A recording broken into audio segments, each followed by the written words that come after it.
আমাদের ব্যান্ডেল ভ্রমণ পর্ব প্রায় শেষের পথে, কিন্তু এখনো হয়নি ব্যান্ডেলের কোহিনূর দর্শন। তাহলে আসুন এই অন্তিম পর্বে ঘুরে দেখি হুগলির সেই বিখ্যাত ব্যান্ডেল চার্চ। হুগলি নদীর তীরে এক অসাধারণ সুন্দর স্থাপত্য।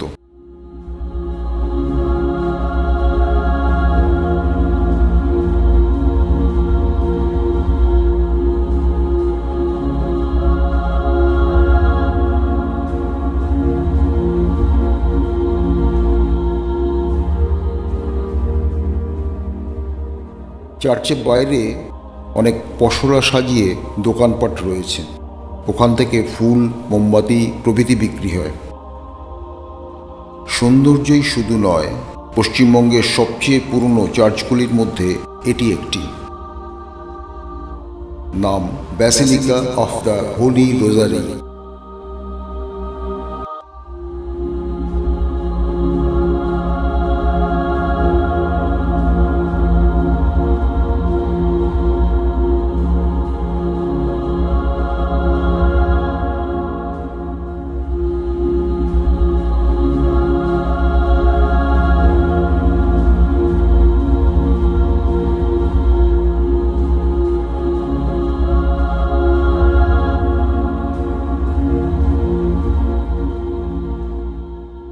গেটের ভিতরে দেয়ালে সুন্দর করে প্রভু যিশুর জীবনের নানা ঘটনার ভাস্কর্যের মাধ্যমে দেখানো হয়েছে।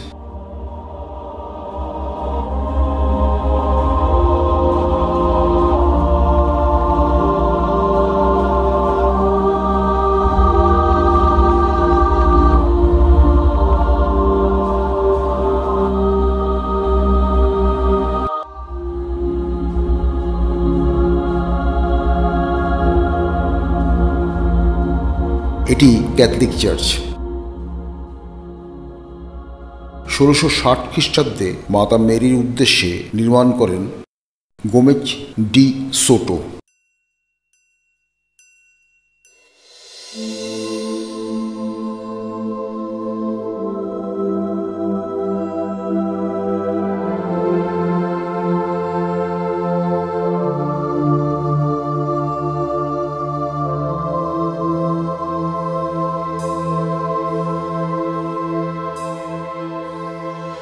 বাঁদিকে চার্চ।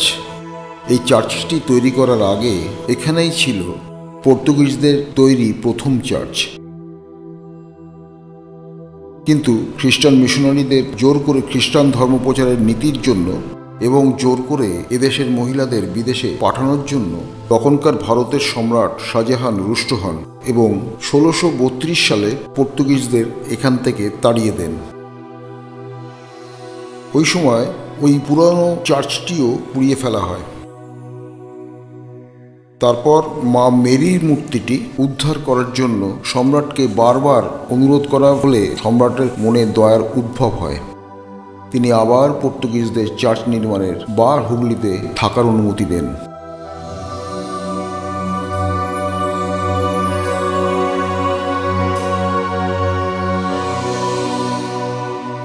এখনও ধ্বংস হয়ে যাওয়া চার্চের কি স্টোন এই চার্চের পূর্ব দিকের গেটে দেখা যায়।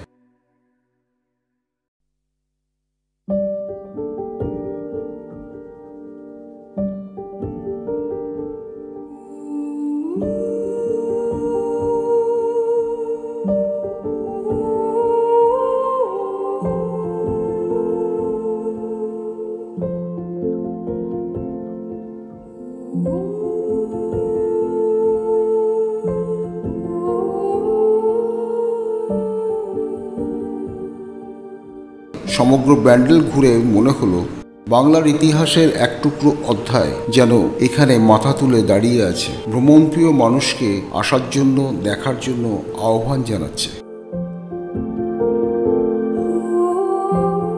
বন্ধুরা, আপনারা এখান থেকে অটো বা টোটো ধরে ব্যান্ডেল স্টেশনে সহজেই চলে যেতে পারেন।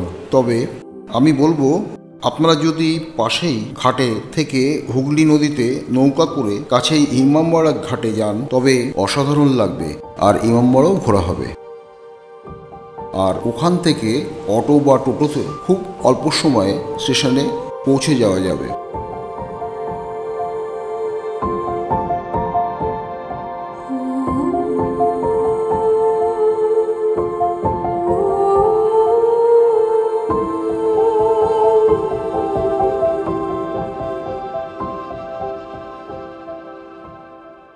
ছোট ছোট বাগানে ফুল গাছ শোভা পাচ্ছে।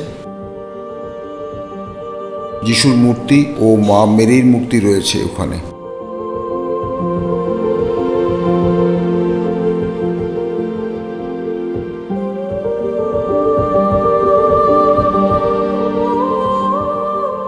আর ডান দিকে দেখা যাচ্ছে সবুজ ঘাসে ঢাকা কিছুটা উঁচু জায়গা।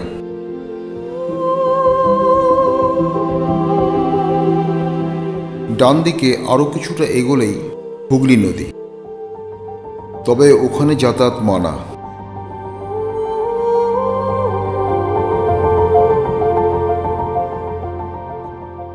চার্চে ঢোকার মূল দরজার ঠিক বাঁদিকেই রয়েছে একটি কাঁচের ঘর।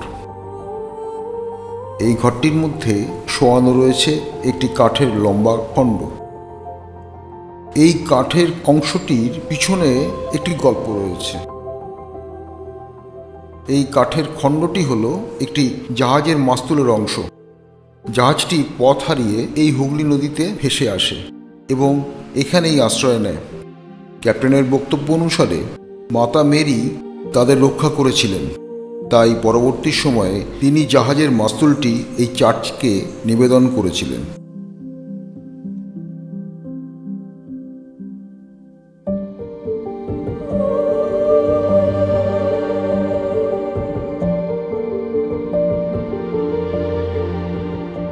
এখন ঢুকছি চার্চের ভিতরে। দারুণ সুন্দর। সামনে একটা ছোট্ট পাহাড় তৈরি করা রয়েছে।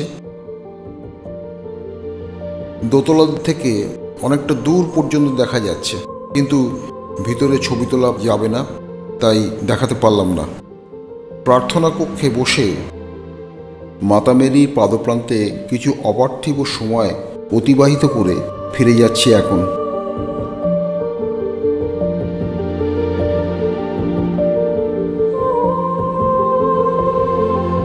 এখানেই শেষ করছি আমাদের যাত্রাপথ। যদি আমাদের কাজ আপনাদের ভালো লাগে তবে চ্যানেলটিকে শেয়ার করবেন, ভিডিওটি লাইক করবেন। আবার দেখা হবে অন্য কোথাও।